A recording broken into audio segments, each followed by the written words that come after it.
Everyone, welcome to AM institutions. आज हम बात करेंगे class 10th economics chapter number 3 money and credit. तो मनी क्या होती है इस चैप्टर में हम ये पढ़ेंगे और क्रेडिट क्या होता है। मनी क्या है? मनी एक पीस ऑफ पेपर है जिसे government of India, that means central government, इसे अथॉरिटी देती है और इशू कौन करता है? Reserve Bank of India. India में किसी और को ये परमिट नहीं दिया गया है कि वो करेंसी को, दैट मीन्स इंडिया की जो करेंसी है जिसे हम रुपी बोलते हैं, और कोई इसे इशू करे, किसी को भी ये परमिट नहीं है। ओनली आरबीआई इसे इशू कर सकती है। तो मनी को हम और क्या बोल सकते हैं? Medium of exchange. मनी क्या है?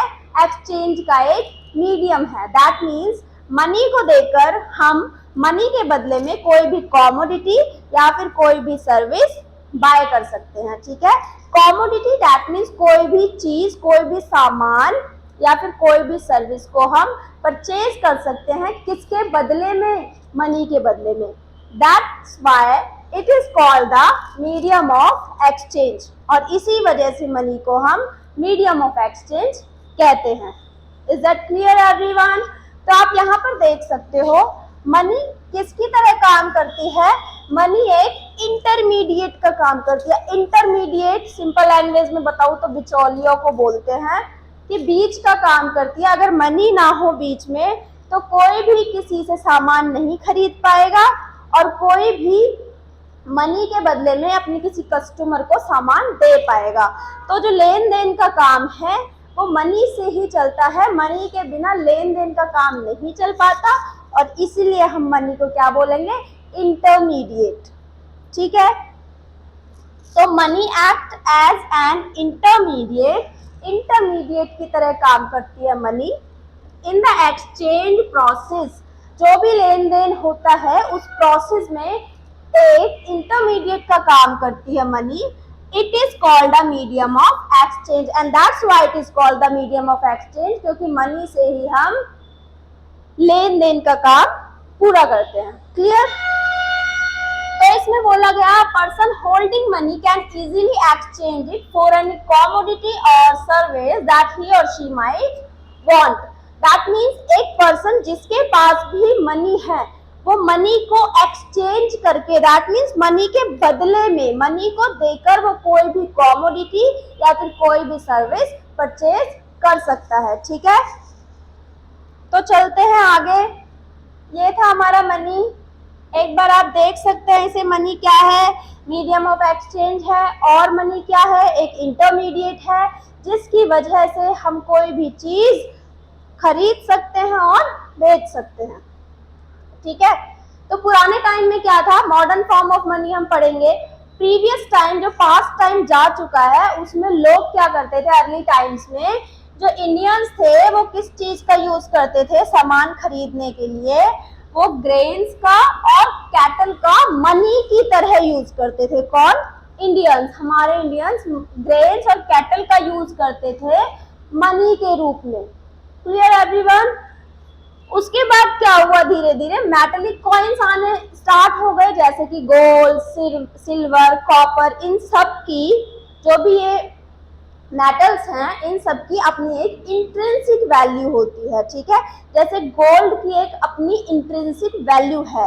गोल्ड कीमती होता है। ठीक है, तो इसीलिए इनकी अपनी एक इंट्रिंसिक वैल्यूज थी और इसीलिए एज अ मनी इनको यूज किया जाने लगा। ठीक है, कुछ टाइम के बाद। पहले ग्रेन्स और कैटल यूज होते थे, उसके कुछ टाइम बाद इन जो भी ये मेटल्स हैं जैसे कॉपर, सिल्वर, गोल्ड, इन सब का यूज होने लगा। ठीक है, लेकिन अब क्या होता है? Modern form of money, modern form of money currency. जैसे कि आपने देखा होगा करेंसी जो हमारे इंडिया में है उसको हम मनी के रूप में यूज करते हैं, और वो क्या है? रुपी है, जिसे भारत सरकार ने गारंटी दी गई है कि अगर आप उसका रुपी का यूज करोगे, कोई भी सामान उससे आप खरीद सकते हो।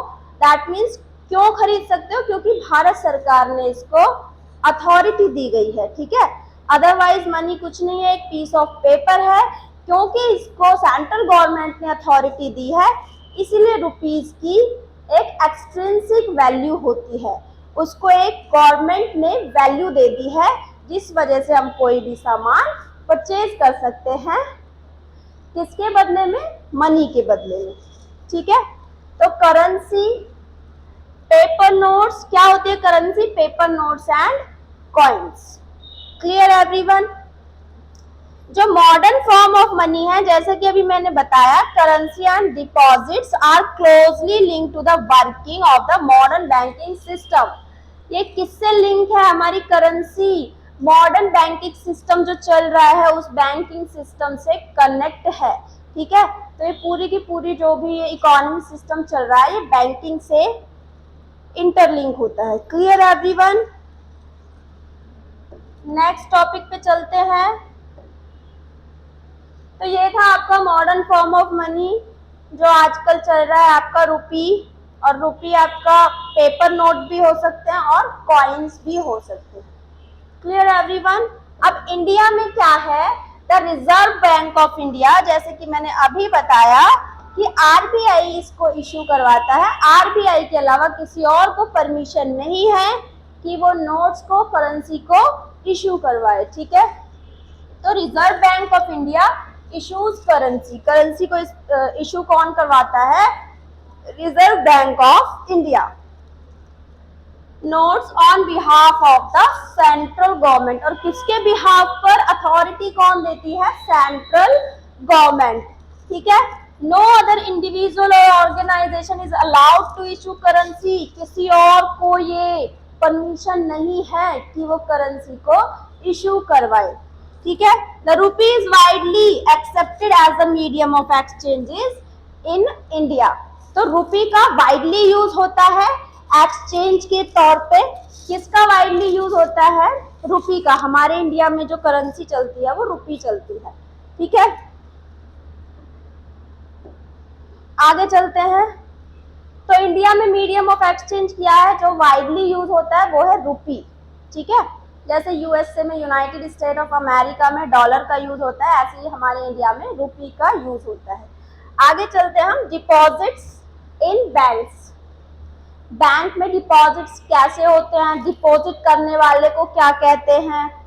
क्रेडिट क्या होता है? लोन क्या होता है? बैंक्स के जो वर्कर्स हैं वो अपनी इनकम कैसे कर पाते हैं? उनकी इनकम कहाँ से जनरेट होती है?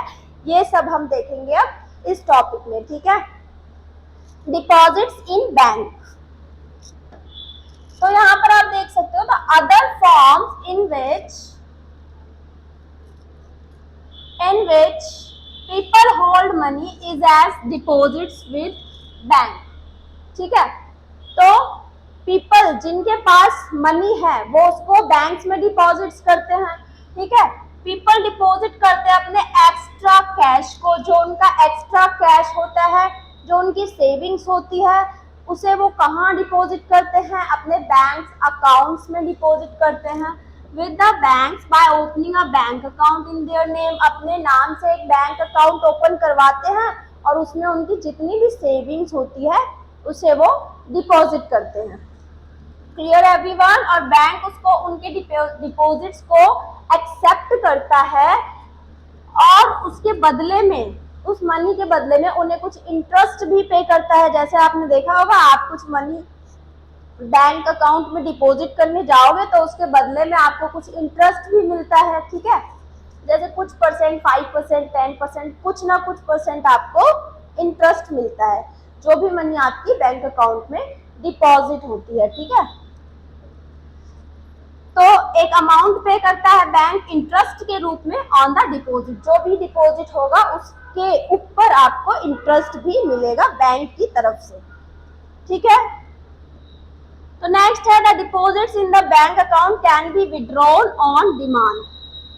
जो भी आप बैंक में डिपॉजिट करते हो, जो भी आपकी सेविंग है, जो भी मनी है जिसे आप बैंक में डिपॉजिट करते हो, उसे आप कभी भी एनी टाइम विड्रॉ, मतलब निकाल भी सकते हो, आपकी मर्जी है, कभी भी आप उसे विड्रॉ कर सकते हो। और आप अपनी मर्जी से कितना भी अमाउंट, मतलब जितना आपका अकाउंट में सेव है मनी, उससे लेस या उतना की उतना आप पूरा निकाल भी सकते हो, विड्रॉ कर सकते हो।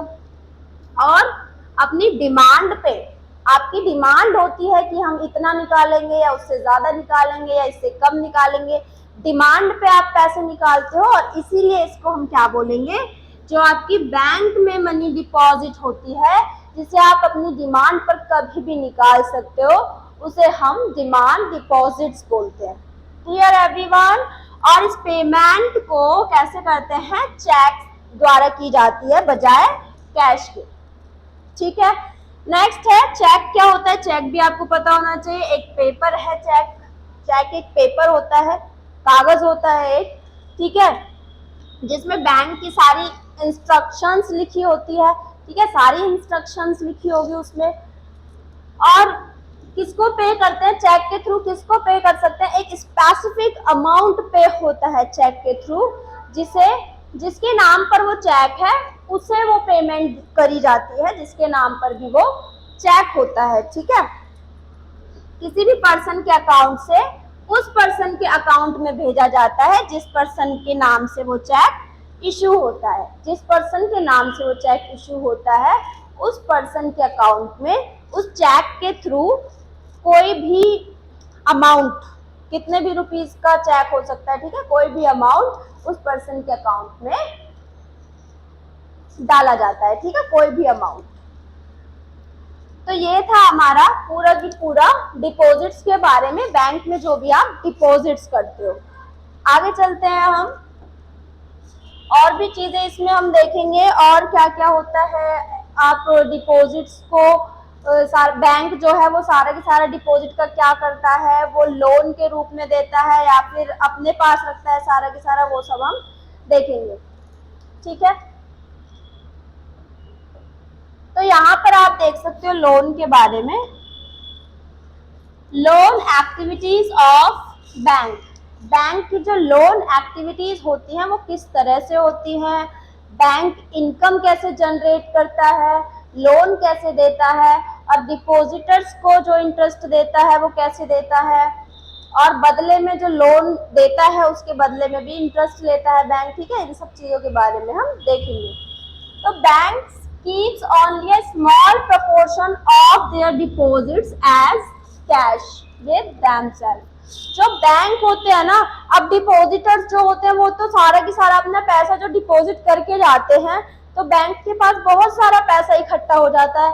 अब क्या वो सारे के सारे पैसे को अपने पास रखेंगे? नहीं, वो सारे पैसे को अपने पास नहीं रखते। उस सारे पैसे का कुछ प्रोपोर्शन, कुछ स्मॉल प्रोपोर्शन वो अपने पास रख लेते हैं, और बाकी का जो पैसा होता है उसे वो कैसे यूज करते हैं, वो लोन दे देते हैं। जो भी अपना नया कोई बिजनेस स्टार्ट करना चाहता है, कोई स्टार्टअप करना चाहता है, कोई भी नया काम स्टार्ट करने जाता है, उसे लोन की जरूरत होती है, और वो लोन उसे कहाँ से मिलता है, बैंक से मिलता है। बैंक उन्हें लोन प्रोवाइड कराती है, और जो इंटरेस्ट लेती है उसके बदले में वो इंटरेस्ट ज्यादा होता है as compare to the depositor interest. Depositors को जो वो इंटरेस्ट देते हैं उससे ज्यादा इंटरेस्ट वो बोरोवर्स से लेते हैं जिनको वो लोन देते हैं। Clear everyone? जब लोन देते हैं तो वो उनसे ज्यादा इंटरेस्ट बदले में लेते हैं, प्रिंसिपल भी लेंगे और ज्यादा इंटरेस्ट रेट लेंगे, और जो डिपॉजिटर्स होते हैं उन्हें वो क्या देते हैं, कम इंटरेस्ट रेट देते हैं। ठीक है, तो आप यहाँ पर देख सकते हो, these days bank in India hold about 15% of their deposits as cash. India में अब जो चल रहा है वो मिनिमम कितना अमाउंट अपने पास रख सकता है कोई भी बैंक, 15%। उससे 15% से कम वो नहीं रख सकता। ठीक है, उससे कम वो कैश नहीं रखेगा, कम से कम 15% कैश उसे अपने पास रखना ही पड़ेगा, और बाकी का वो उसकी मर्जी है बैंक की, वो लोन के रूप में यूज कर सकता है। ठीक है, this is kept as a provision to pay the depositors who might come to withdraw money from the bank on any given day। ठीक है, bank use the major portion of the deposit to extend loans. इसमें ये बताया गया है कि ये जो 15% कैश उसे रखना पड़ता है, क्यों रखना पड़ता है, क्योंकि जो डिपॉजिटर्स हैं वो कभी भी अपना लोन लेने बैंक्स में आ सकते हैं, वो कभी भी अपना पैसा निकालने आ सकते हैं, लोन नहीं सॉरी पैसा निकालने वो कभी भी अपना आ सकते हैं बैंक में। तो वो कहाँ से देगा? अगर वो जो बैंक्स होंगे वो सारा की सारा पैसा ही लोन में दे दे, ठीक है। अगर वो सारे पैसे को ही लोन में जो आते हैं बोरोवर्स उनको दे देंगे और उनके पास कुछ भी कैश नहीं बचेगा, तो लास्ट मोमेंट पर वो क्या करेंगे? जब डिपॉजिटर्स उनसे पैसे बैंक से अपने पैसे निकालने के लिए आएंगे तब लास्ट टाइम पे वो क्या करेंगे, ठीक है। इससे तो जो लोगों का विश्वास है बैंक के ऊपर वो भी टूट जाएगा, लोग इतनी लंबी लंबी लाइनों में लग के अपना पैसा निकालने के लिए आते हैं, ठीक है। ये जो पूरा सिस्टम चल रहा है इकोनॉमी का वो खराब हो जाएगा। इसलिए आरबीआई ने ये बोला है, स्पेशली बोला है सभी बैंक्स को कि कम से कम 15% कैश उन्हें अपने पास रखना ही पड़ेगा, उसके बाद जो बचता है वो उसे लोन के रूप में यूज कर सकते हैं। Clear everyone? तो जो मेजर प्रोपोर्शन होगा उसे वो अपने लोन के रूप में यूज कर सकते हैं, ठीक है। There is a huge demand for loans for various economic activities, various बहुत सारी इकोनॉमिक एक्टिविटीज होती है तो बहुत ज्यादा डिमांड होती है लोन की, ठीक है।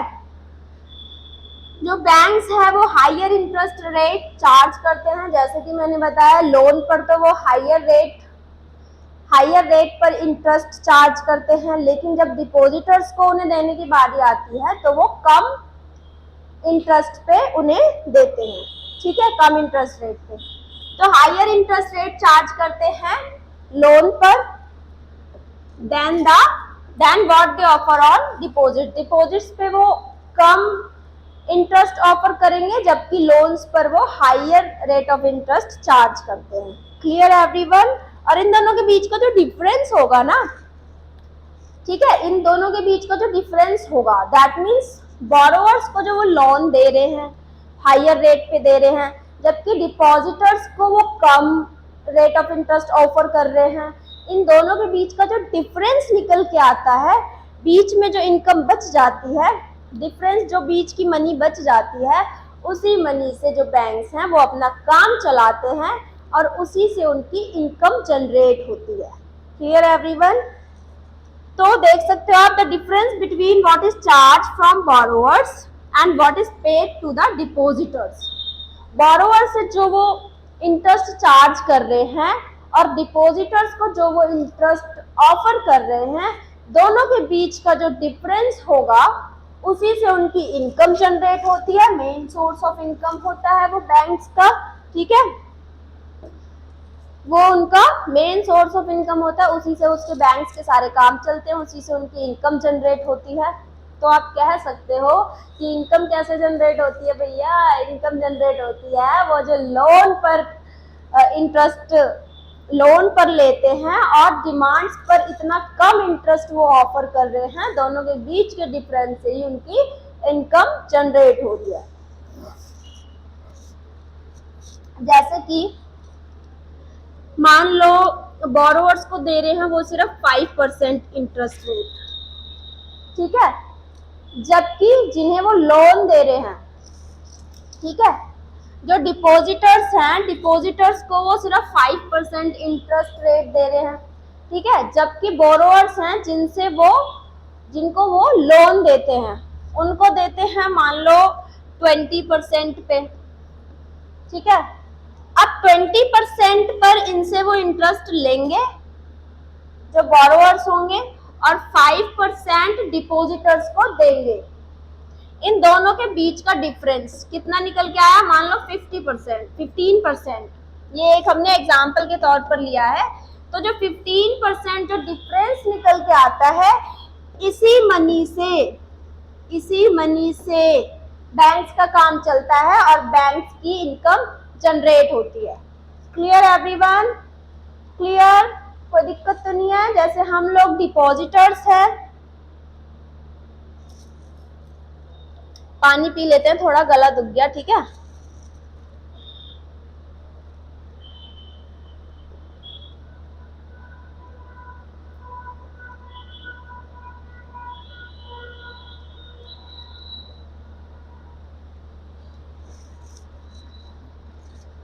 चलिए तो स्टार्ट करते हैं। आपको पता चल गया लोन क्या होता है, मनी क्या होती है, बैंकों का काम कैसे चलता है, कैसे वो इनकम जनरेट करते हैं। ठीक है, इन सारी चीजों के बारे में आपको क्लियर हो गया है। अब हम आगे देखेंगे क्रेडिट क्या होता है। ठीक है, मनी के बारे में आपको सारा सिस्टम पता चल गया। क्रेडिट को जानेंगे अब हम।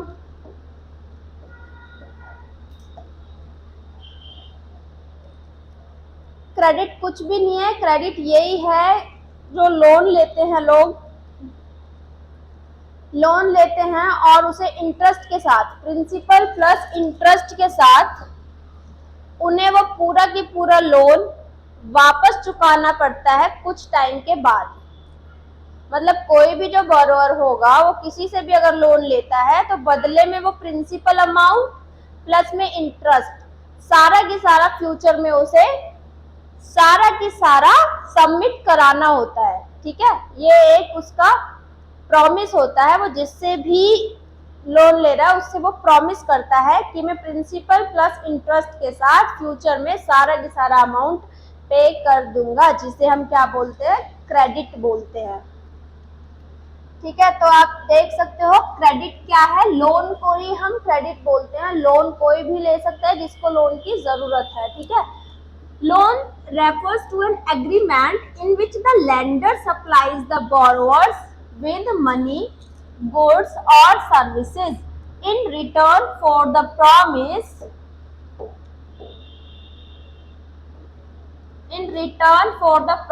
of future payment।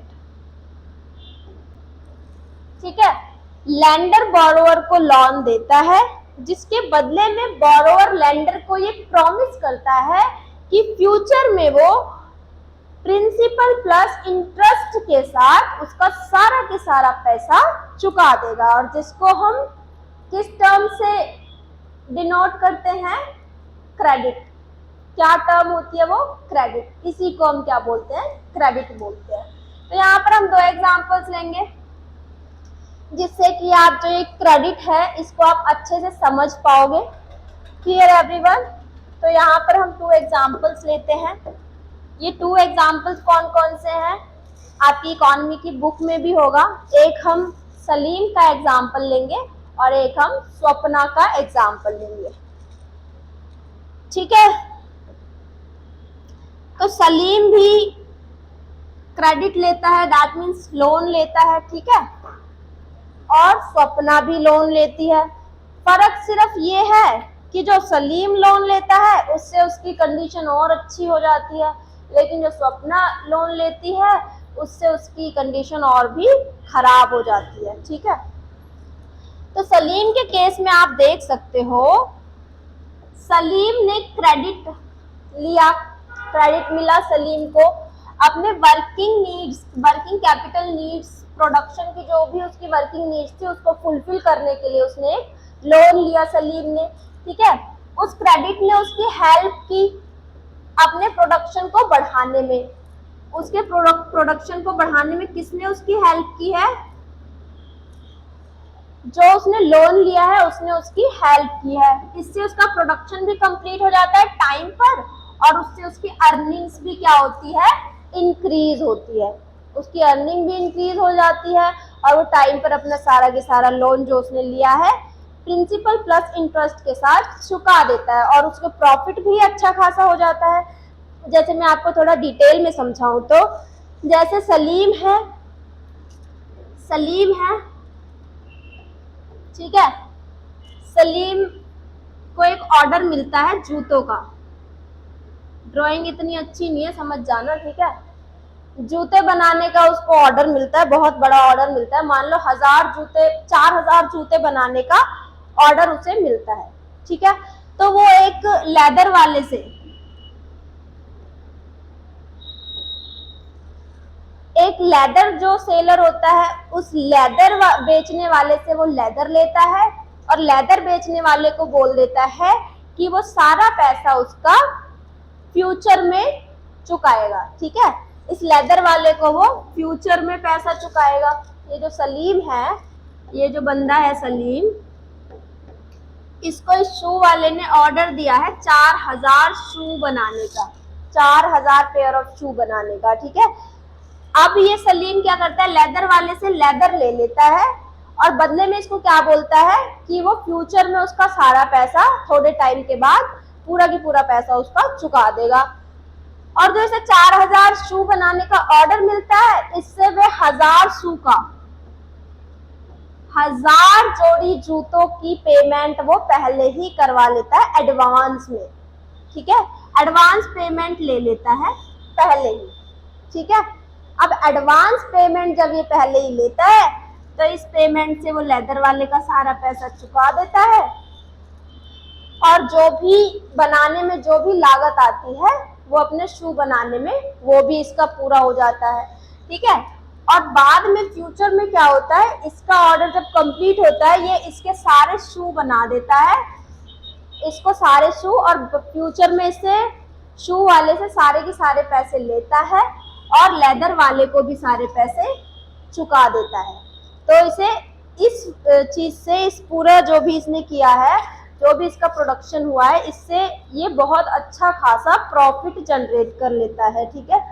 तो सलीम के केस में क्या हुआ है कि लोन लेने की वजह से, क्रेडिट लेने की वजह से इसकी सिचुएशन पहले से बहुत बेटर हो गई है, ठीक है। कि लेदर लिया और 1000 जूतों के पैसे पहले ही एडवांस में ले लिए, 1000 जोड़ी जूतों के, ठीक है। उस पैसे से लेदर वाले को भी चुका दिए और इसने 4000 जोड़ी जूते भी बना लिए, तो उसके जूते भी वो चुका देता है, लेदर वाले के लेदर के पैसे पूरे चुका देता है और बीच में बहुत अच्छा खासा प्रॉफिट जनरेट कर लेता है। तो सलीम की हालत क्या हो गई, बहुत अच्छी हो गई, पहले से बहुत बेटर हो जाती है, ठीक है।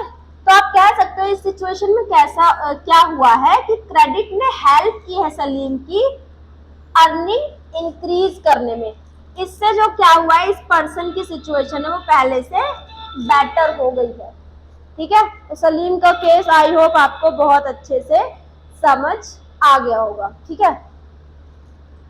अब हम स्वप्ना का केस देख लेते हैं। लोन लेने की वजह से देखो इसकी तो हालत बहुत अच्छी हो गई है पहले से, लेकिन स्वप्ना का जब हम केस देखेंगे तो स्वप्ना की हालत लोन लेने की वजह से पहले से बहुत बदतर हो जाती है, बहुत खराब हालत हो जाती है, ठीक है।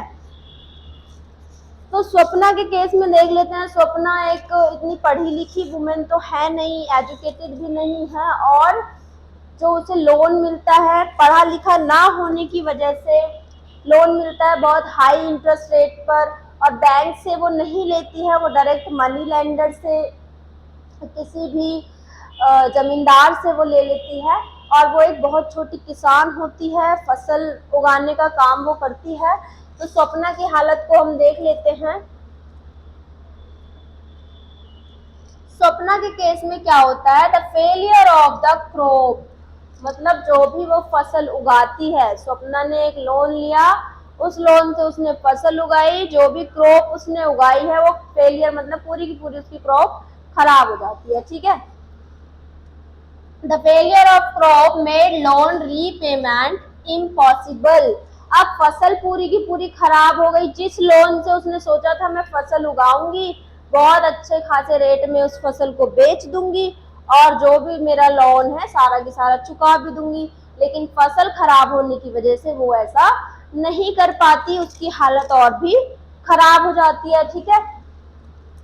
तो वो उसका लोन चुकाना बहुत मुश्किल हो जाता है। She had to sell part of the land to repay the loan. तो लोन चुकाने के लिए अगर वो दोबारा भी लोन लेती है तो इस बार उसकी फसल अच्छी होती है, लेकिन इतनी अच्छी नहीं होती कि वो अपना पुराना और नया लोन दोनों चुका पाए। तो इस हालत में उसे अपनी क्या करनी पड़ती है, जमीन का एक हिस्सा बेचना पड़ता है। इतनी बुरी हालत उसकी हो जाती है स्वप्ना की, इस कंडीशन में उसे अपनी लैंड का कुछ पार्ट बेचना पड़ता है, ठीक है। तो इस क्रेडिट ने क्या किया है, instead of helping Swapna improve her earnings left her worse off, मतलब स्वप्ना की अर्निंग को इम्प्रूव करने की बजाय उसकी हालत और खराब कर दी इस क्रेडिट की वजह से। तो इसी चीज को हम क्या बोलते हैं बच्चों, डेट ट्रैप बोलते हैं।